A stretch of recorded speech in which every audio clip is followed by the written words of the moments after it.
여러분 자랑들을 더러 하시나요? 주로 많이 하는 자랑, 손주 자랑들 많이 하시죠? 예, 참을 수가 없잖아요. 참을 수가 없어요. 너무 이쁘고 사랑스럽고 그러니까 참지 못하고 안 해야 되겠다 하는데 그 생각은 어디 가버리고 또 이렇게 자랑을 하죠. 근데 옆에 들어주는 사람들도 손주 자랑하지 말라고 너무 많이 하니까 자랑하려면 돈 내고 하라고 뭐 이런 얘기들도 많이 합니다. 우스갯소리로 그렇게 합니다만은 사실은 그렇게 또 자랑하는 거 앞에 옆에서 들어주고 또 박자 맞춰주는 것도 괜찮죠.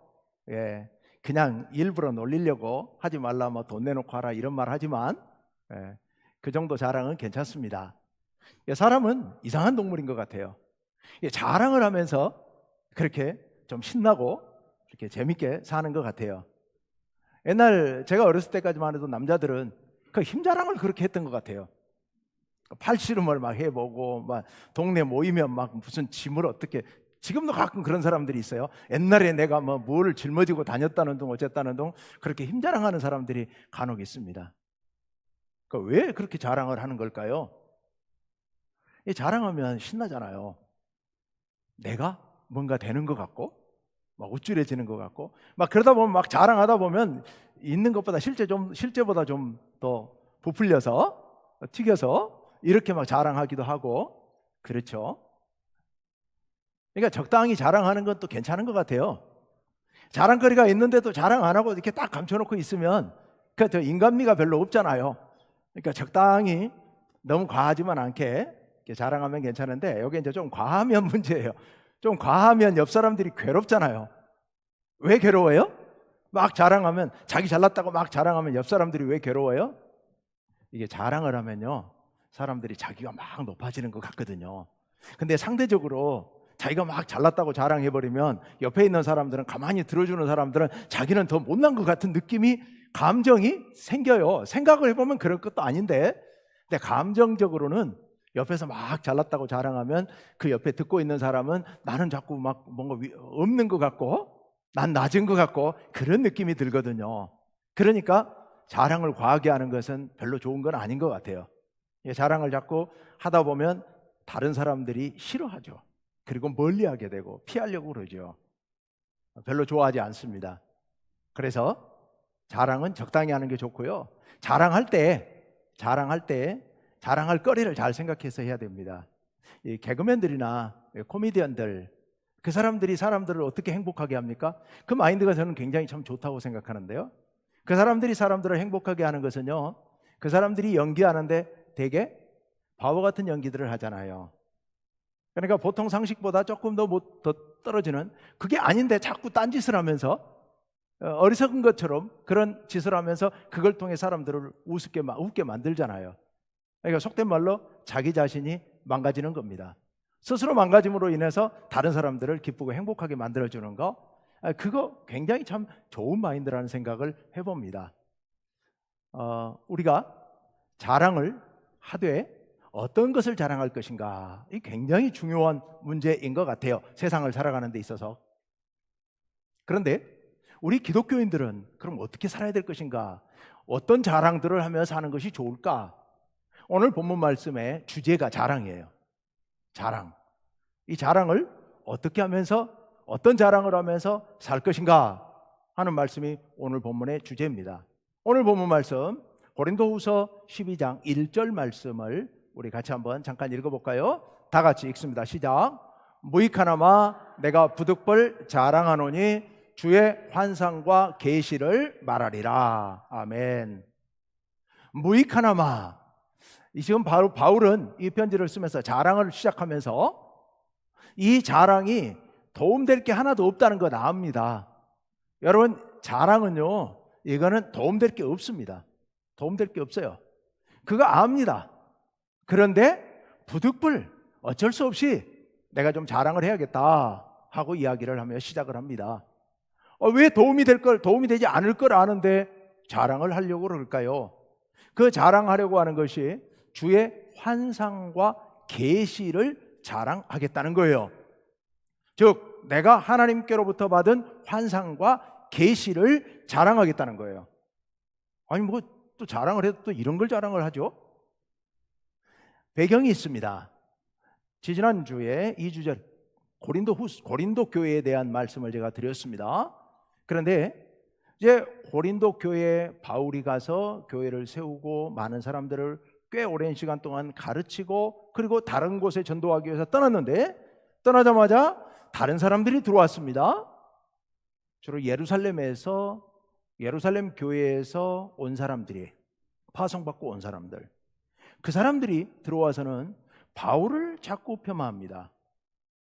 바울은 사도가 아니라는 거예요. 예수님께로부터 임명받은 사도가 아니라는 거예요. 뿐만 아니라 말주변도 없다는 거예요. 못났다는 거예요. 자기들은 예수님께로부터 직접 임명받은 건 아니지만 예수님께로부터 임명받은 예루살렘 교회 사도들에 의해서 임명받은 사람들이라 자기들은 정통이라는 거죠. 그러면서 자기들은 이렇게 훈련을 받았기 때문에 논리적으로 말도 잘하고 또 하나님의 말씀을 잘 전하는데 바울은 말이 시원치 않지 않느냐, 글은 잘 쓰는데 말은 영 말주변은 없지 않느냐, 그러면서 한 가지를 덧붙여서 얘기를 합니다. 그 한 가지가 뭐냐? 바로 지금 여기 나왔던 환상과 계시예요. 우리는 하나님의 환상을 본 사람들이다. 하나님께서 우리들에게 계시로 말씀해 주셨다. 그래서 우리는 하나님의 말씀을 전하는 사람들이다. 요즘도 우리나라에 이단들이 있어요. 그 이단들 중에 예를 들어 신사도주의 같은 경우에는 자기들이 사도의 계보를 이어받은 사람들이다, 뭐 이런 얘기를 하고, 자기들은 설교를 할 때 연구해가지고 말씀을 전하는 것이 아니라 하나님께로부터 계시를 받아서 설교한다, 이런 얘기도 하고요. 등등 자기들이 뭐 사도라는 둥, 자기들이 선지자라는 둥, 이런 소리를 하면서 하는 이단들이 많아요. 그런데 그 당시에 이들도 그런 거예요. 하나님께로부터 계시를 받았다. 자, 그런데 바울을 생각해봐라. 바울이 1년 반 동안 너희를 가르치면서 자기가 뭐 환상을 보았다고 계시를 받았다는 소리 하더냐? 안 하지 않더냐? 왜? 바울은 하나님께로부터 환상도 계시도 받지 못한 사람이다. 예수님께로부터 직접 임명된 사도도 아니고 예루살렘 교회가 파송한 사람도 아니고, 바울은 안디옥 교회가 파송한 사람이잖아요. 이방인 교회, 안디옥, 지금의 시리아 안디옥 교회가 파송한 사람이니까 바울은 정통이 아니다. 환상도 계시도 없는 사람이다.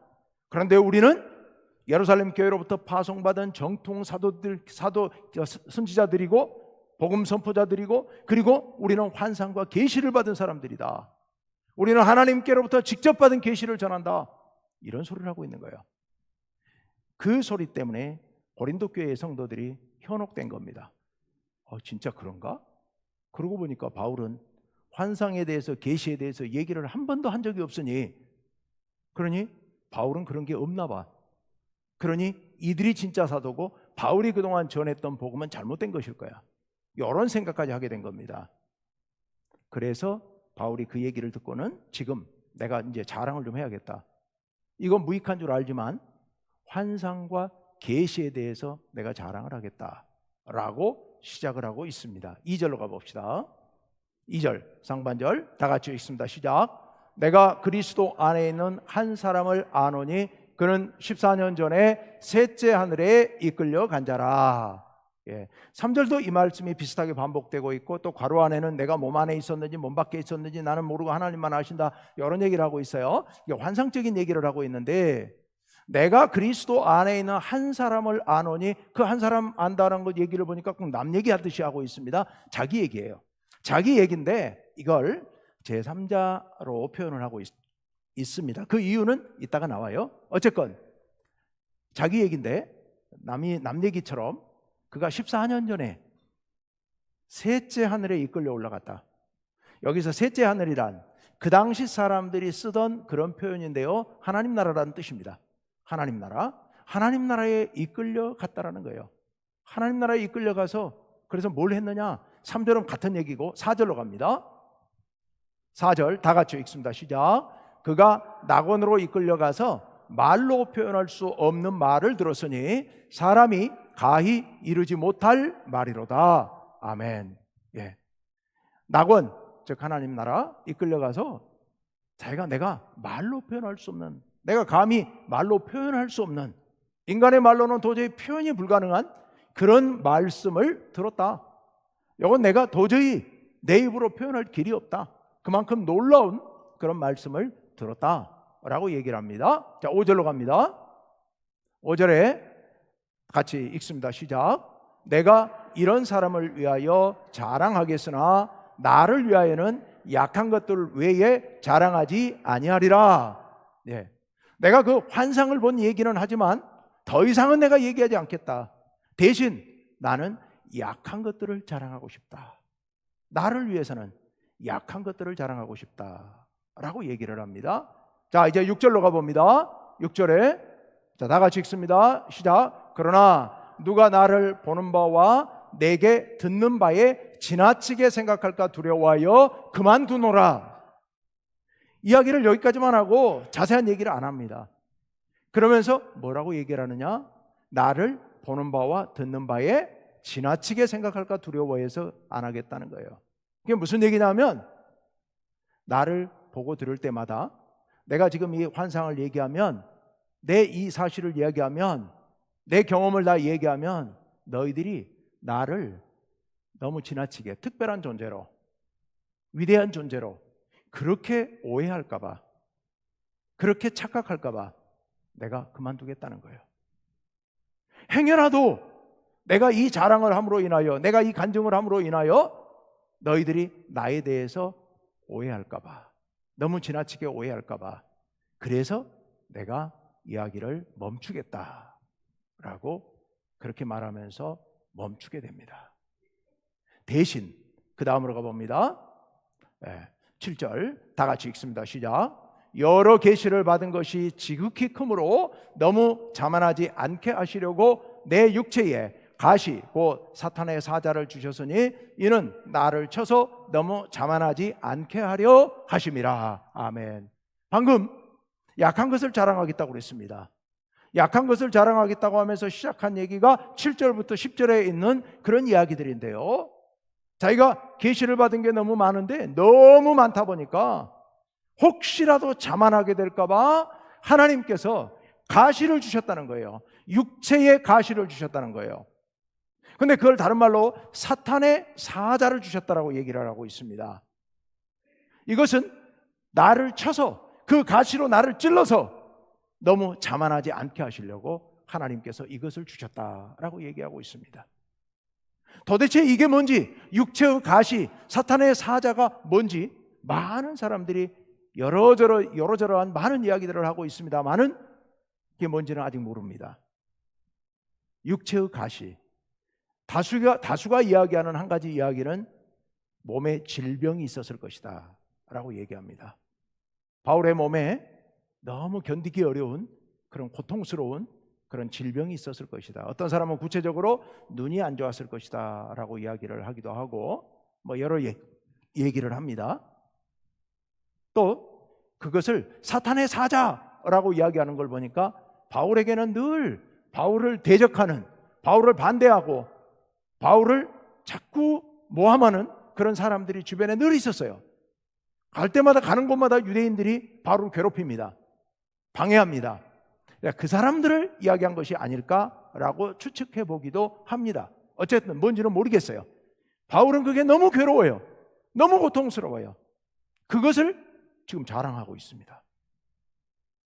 자기가 하나님께로부터 받은 다른 모든 사람들이 부러워할 만한 것을 자랑하는 게 아니라 다른 사람들이 안타까워할 만한 자기의 약한 것들을 지금 이렇게 자랑하고 있는 겁니다.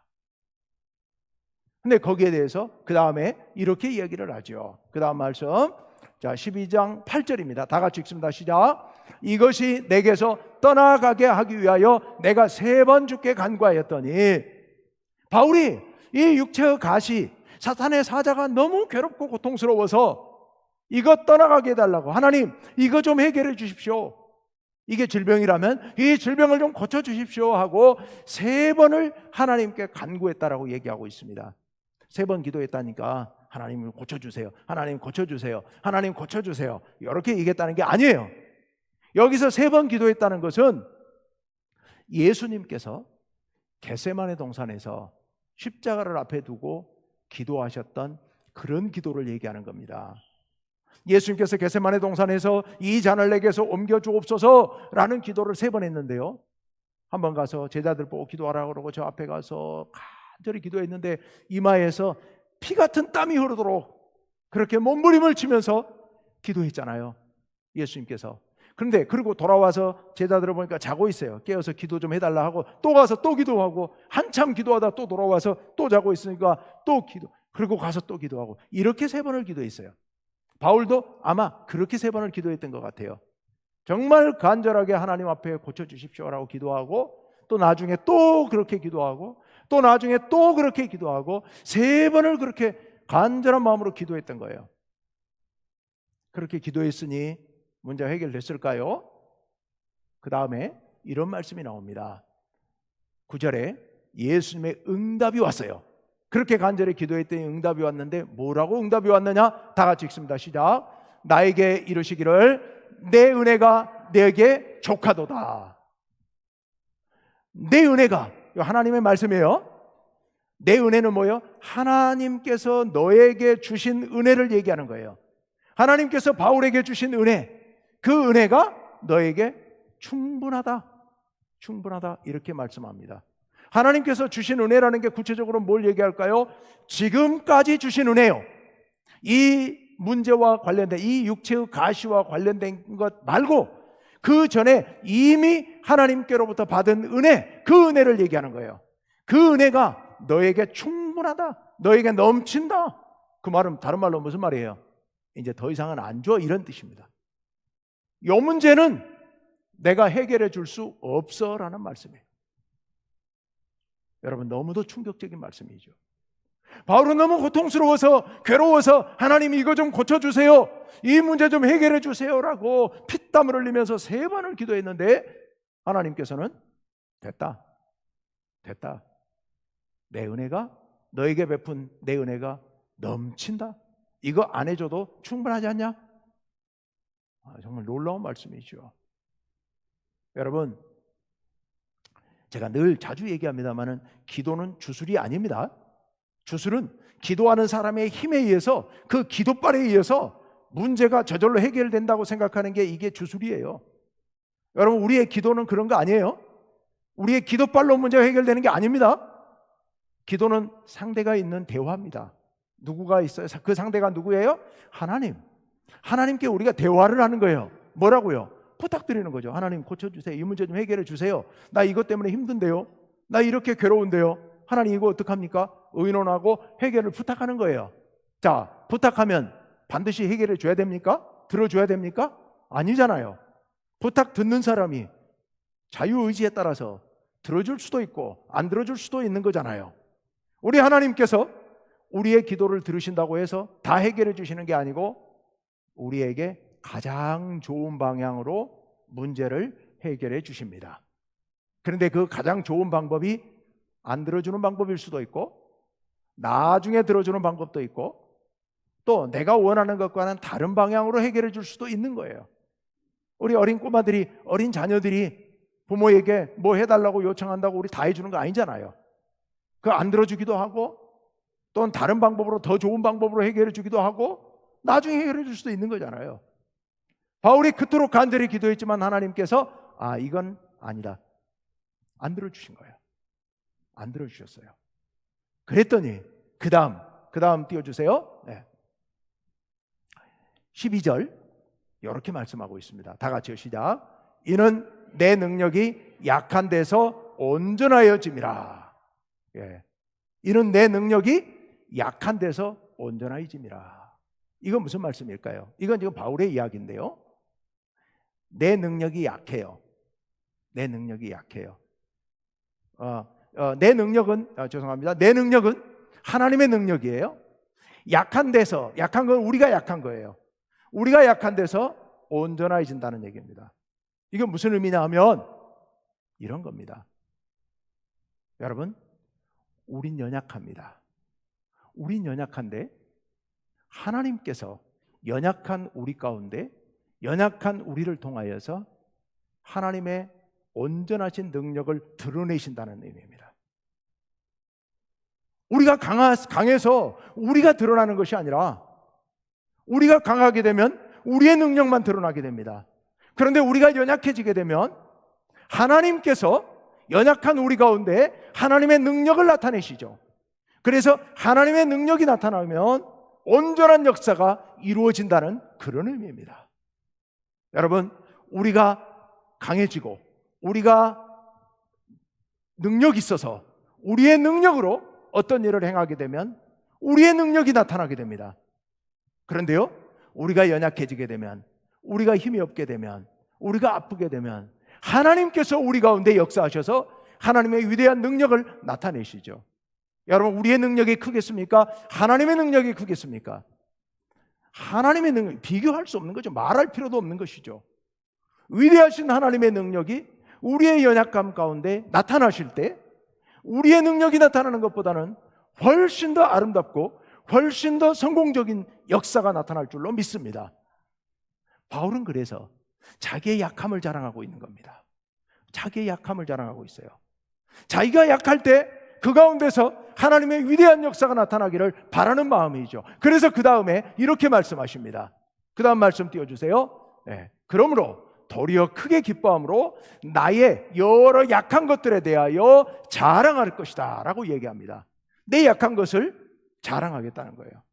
왜냐하면 네 약한 것 가운데 하나님께서 나타나셔서 위대한 역사를 이루어 주실 것이기 때문에요.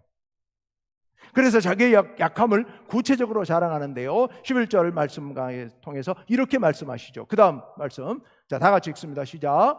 그러므로 내가 그리스도를 위하여 약한 것들과 능욕과 궁핍과 박해와 권고를 기뻐하노니, 내가 그리스도를 위하여 약해.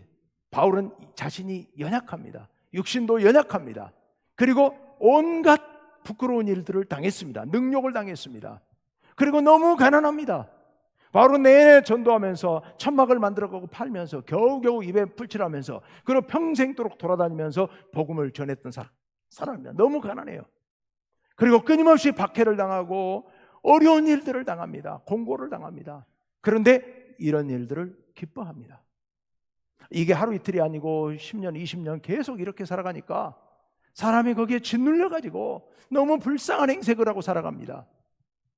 그런데 바울은 이렇게 연약한 나를 통하여 하나님께서 위대한 역사를 나타내 주시니 이것을 내가 기뻐한다는 겁니다. 내 연약함을 기뻐한다는 겁니다. 성도님 여러분, 우리는 연약한 존재들입니다. 우리가 연약할 때 하나님께서 우리의 연약함을 통하여 위대한 역사를 나타내 주실 줄로 믿습니다. 우린 인간들이기 때문에 늘 육신이 연약합니다. 때로 병이 들기도 합니다. 때로 사고를 당하기도 합니다. 또 내가 어리석어서 자꾸 어려운 일들을 내가 스스로 만들기도 합니다. 사람들과의 관계에서 내가 지혜롭지 못해서 문제가 생기기도 합니다. 우린 연약한 존재들입니다. 그런데 여러분, 우리가 연약할 때 우리의 연약함을 통하여 하나님께서 역사하시면 이 일을 통하여서, 연약한 우리를 통하여서 위대한 역사를 이루어 가실 줄로 믿습니다. 사도 바울이 그랬지 않습니까? 사도 바울이 너무 연약하지만 그 연약함을 통하여 하나님께서 위대한 역사를 이루어 가셨습니다. 그런데 사도 바울만 그런 게 아니잖아요. 예수님께서 그러셨잖아요. 예수님께서 이 땅에 사시는 동안 늘 연약했습니다. 아무 힘이 없었습니다. 대제사장 무리들에게 끌려가서 신문당할 때 아무 소리도 하지 못하고 다 당합니다. 빌라도에게 가서 재판을 받을 때 그들에게 침뱉음을 당하고 채찍을 당할 때 아무런 저항도 하지 못했습니다. 십자가를 어깨에 짊어지고 걸어갈 때 힘이 없어 쓰러지고 넘어지고 비틀거리고 머리에 가시관을 쓰고 십자가에 달려 있는데 아무 저항도 하지 못하고 고스란히 다 당하면서 견디셨습니다. 너무 연약한 분이셨죠. 그런데 그 연약하신 예수님의 십자가를 통하여 하나님의 위대한 구원의 역사가 이루어집니다. 하나님께서는 그 연약하신 예수님의 십자가를 통하여 온 인류를 구원하시는, 온 세상을 구원하시는 위대한 역사를 이루어 가십니다. 여러분, 연약할 때, 우리가 연약할 때 우리를 통하여 위대하신 하나님께서 역사하십니다. 제가 알고 있는 한 노인 한 분이 계셨어요. 제가 어렸을 때도 노인이었어요. 근데 그 노인은 한 집에 아내를 둘 거느리고 사는 그런 집에 사는 사람이에요. 원래 큰 부인이었어요. 근데 자녀가 없어요. 자녀를 못 낳아요. 그래서 큰 부인 놔두고 둘째 부인을 또 얻은 거예요, 남편이. 그래서 안방에서 살아요. 근데 이 큰 부인이 저 뒷 별채에, 허름한 헛간 같은 별채에서 살아요, 평생토록. 이분은 밤이 되면 교회로 오세요. 밤이 되면 교회로 와서 여름이든 겨울이든 교회 차가운 마룻바닥에 혼이불 하나를 뒤집어 쓰고 밤새도록 기도하시면서 시간을 보내시는 거예요. 그리고 교회에 여러 일들이 있으면 와서 교회 보살피고 돌보고 하면서 그렇게 사세요. 평생 그렇게 살다가 그냥 돌아가셨어요. 자녀가 없으니까. 그런데요, 여러분, 그분을 통하여서 그 지역사회에 복음의 씨앗이 떨어져서 그 동네 예수님을 믿는 사람이 여러 사람이 생겨났습니다. 사실은 저희 어머니도 그분을 본받으면서 신앙생활을 배워나가셨고 성장하셨어요. 정말 놀라운 역사가 이루어집니다. 그 한 분 권사님을 통하여서 이후에 교회 안에 놀라운 복음의 역사가, 그 지역사회에 놀라운 복음의 역사가 일어나게 됩니다. 너무 연약한 분이에요. 아무것도 내세울 게 없는 분이에요. 이야기를 해봐야 부끄러울 것밖에 없는 분이에요. 그런 인생을 사셨습니다. 그런데 그 연약한 한 여인을 통하여서 하나님께서는 위대한 역사를 이루시는 것을 제가 목격했습니다. 여러분, 우리는 자랑할 게 없는 사람들입니다. 우리는 연약한 사람들입니다. 그렇지만 우리 자신을 내세우려고 할 필요 없습니다. 연약하기 때문에, 사람은 약하기 때문에 자꾸 조그마한 자랑거리만 있으면 그걸 부풀려서 자랑해서 내가 약하지 않다고, 내가 이렇게 자랑거리가 많다고 드러내고 싶은 게 사람의 마음입니다. 여러분, 우린 연약한 존재들입니다. 어거지로 그렇게 자랑하려고, 어거지로 내가 큰 것처럼, 내가 위대한 사람인 것처럼, 능력 있는 사람인 것처럼 그렇게 자랑하고 내세울 필요 없습니다. 우리가 연약할 때, 우리 연약한 우리를 통하여서 하나님께서 역사하시면 우리 가운데 위대한 하나님의 역사가 나타난 줄로 믿습니다. 연약한 우리를 통하여 하나님께서 위대한 역사를 이루어 가십니다. 오늘 마지막 말씀을 한번 띄워줘 보세요. 고린도전서 말씀인데요. 그 다음 고린도전서 1장 말씀입니다. 그러나 하나님께서 세상에 미련한 것들을 택하사 지혜 있는 자들을 부끄럽게 하려 하시고 세상에 약한 것들을 택하사 강한 것들을 부끄럽게 하려 하시며, 하나님께서는 미련한 자들을 택하서 지혜로운 자들을 부끄럽게 하시는 분입니다. 하나님께서는 세상에 약한 자들을 택하셔서 강한 자들을 부끄럽게 하려 하시는 분입니다. 여러분, 우리는 오늘 바울의 고백처럼 우리의 약함을 자랑해야 됩니다. 왜냐하면 하나님 안에서는 약함이 강함이기 때문입니다. 여러분, 우리의 연약함이 강함입니다. 우리의 연약함에 대해서 여러분 힘들어하지 마십시오. 우울해하지 마십시오. 슬퍼하지 마십시오. 하나님의 손 안에서는, 하나님의 손에 붙들림 받으면 우리의 약함이 강함인 줄로 믿습니다. 우리를 강하게 하시는 우리 하나님을 붙들고 여러분 힘있게 살아가시길 바랍니다. 세상의 것들을 자랑하지 마시고 바울처럼 우리의 약함을 자랑하면서 이 약함을 통하여 역사하시는 하나님의 사랑을, 하나님의 능력을 평생토록 자랑하며 힘있게 살아가시는 여러분 되시기를 간절히 바랍니다. 기도합시다.